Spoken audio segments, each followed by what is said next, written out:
Hey, good morning to you.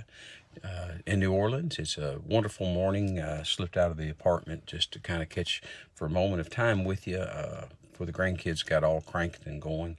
I want to read Acts 23 for just a moment. This is after Paul has been imprisoned and accused there in Jerusalem, and now I want to see what it says. Paul, earnestly beholding the council, said, Men and brethren, I have lived in good conscience before you until this day.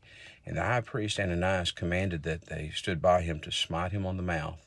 Then said Paul unto him, God shall smite thee, thou whited wall, for sittest thou to judge me after the law, and command me to be smitten contrary to the law? And they stood by and said, Reviling thou God's high priest? Then Paul said, I wish not, brethren, that he was the high priest, for it is written, Thou shalt not speak evil of the ruler of thy people. But when Paul perceived that one part was Sadducees and the other part Pharisees, he cried out in the council, Men and brethren, I am a Pharisee, the son of a Pharisee, of the hope of the resurrection of the dead I am called in question. And when he had so said, there arose a dissension between the Pharisees and the Sadducees, and the multitude was divided.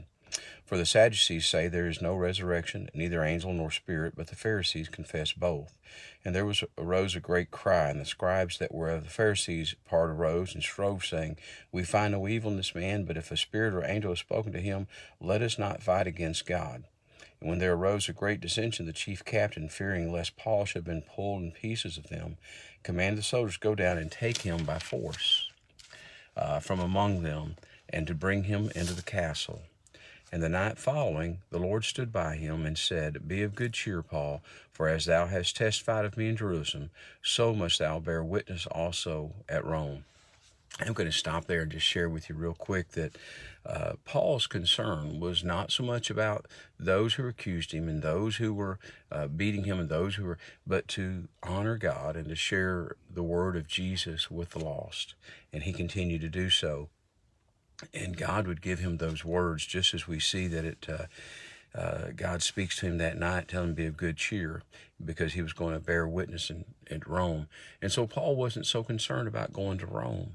He wasn't so concerned about those who stood before him. He was more concerned about the one who was over him.